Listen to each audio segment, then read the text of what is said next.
The most important things for a client to have is the knowledge required for them to make the purchase that they need. Just want to make sure everything is correct.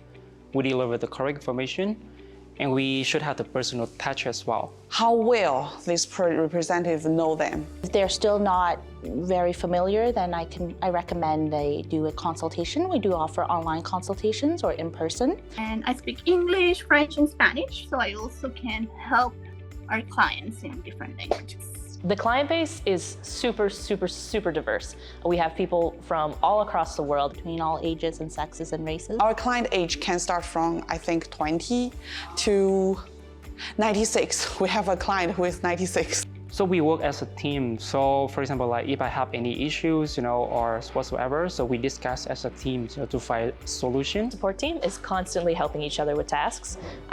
Really, everyone has their own specialization that they're able to help with. They are my eyes and they are my hands, and they inspect the units when I can.